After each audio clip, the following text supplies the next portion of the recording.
Welcome back to Real Cast Fishing Podcast. Your host, Glenn, with the City of Island Fishing Field Team, COAF Field Team on YouTube. And this round, what have I got for you?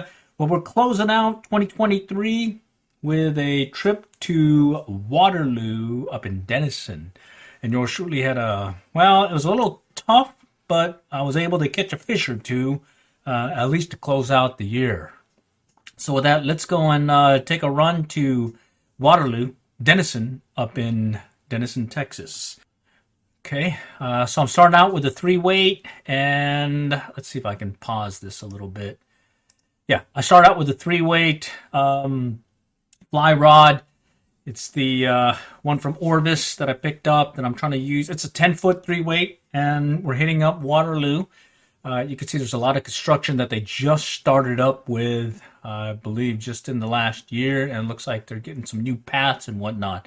But the key thing here is planned on fishing that little pond where you just see a little fountain and whatnot. And the intent was I was going to go over there and see if I could catch test a new fishing fly variant that I picked up from one of our subscribers, suggesting, hey, you can use a squirmy worm, that the tail, tie it with a nymph body, and that works out really well. So I tried it, and it turned out the fish were not in the biting mood, at least for any of the normal flies that I was using. So let me go ahead and go with the video here.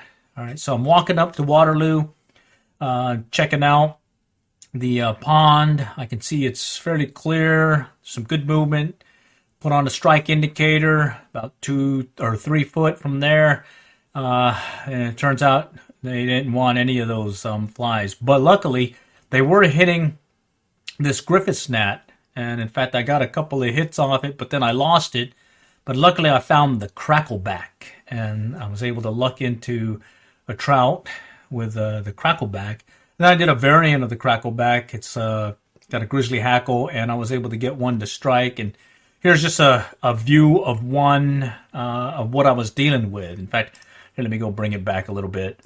Right here, you'll just see a trout. Let me go and rewind it.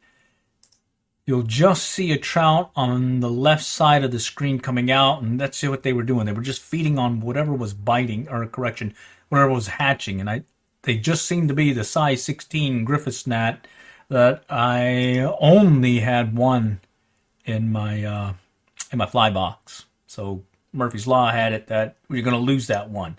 So sure enough, I did. Switched over to the Crackleback, got a hit there, got another hit, and then landed one. And then tried mixing it up a little bit when it kind of died down again, and tried this other Crackleback and was able to get this guy to hit. And there's a view of the Crackleback. Let me see if I can show it to you again. Okay. There's the trout. There's the Crackleback. That's the one that was actually catching the flies. But I did get some hits off of the grizzly hackle variant of it. That Squirmy Tail Nymph. It got a couple of strikes, but it just didn't do it. But I tried some other fishing flies as well, ones that normally do well, and they didn't do. They weren't getting bit as well. They wanted dry flies, so that was the lesson learned this round. So on this trip, the main thing I was trying to do was try testing that Squirmy Tail Nymph, and also, as a second goal, I brought my underwater camera. I just wanted to see what the PowerBait was going to be doing, and see if I can get some good views of the trout underwater, because I've done this before here. So I'm showing in this video, I got some PowerBait.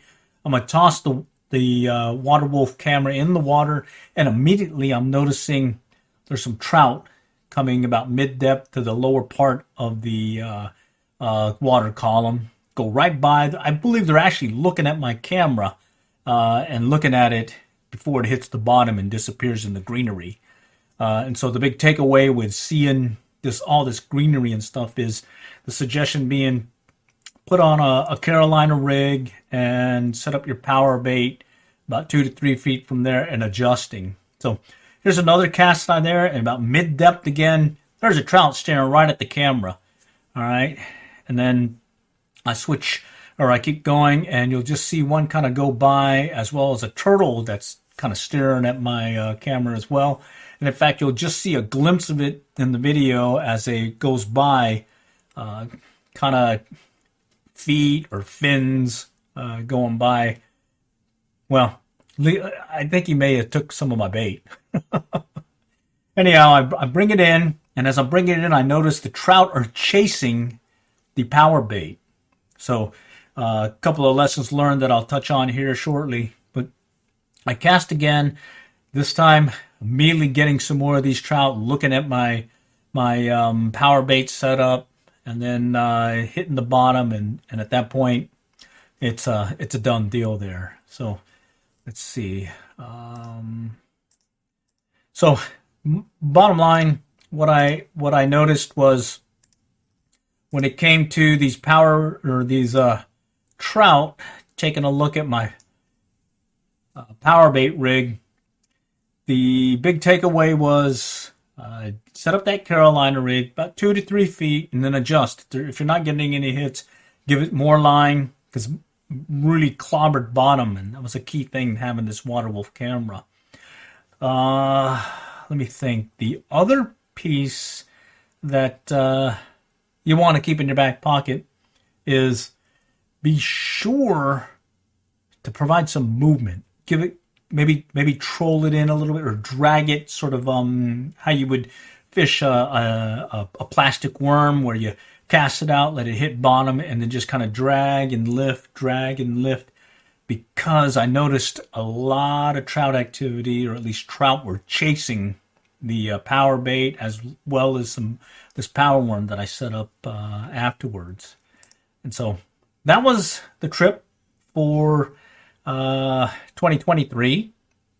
And the big takeaway there that I wanted to let folks know is, well, we got two, and they wanted dry flies, and of course the size fly that I wanted and needed, the pattern, was the one that ended up losing. I did try using some of that Carmex chapstick stuff to use as a dry fly floating, and it worked well. Just again, I lost the fly, and well, I had to go to the Crackleback, and that, luckily I was able to catch some fish there. So, all right, I just wanted to touch base with this Let's Talk Fishing Closeout 2023 with Two Trout, and do some key takeaways from that.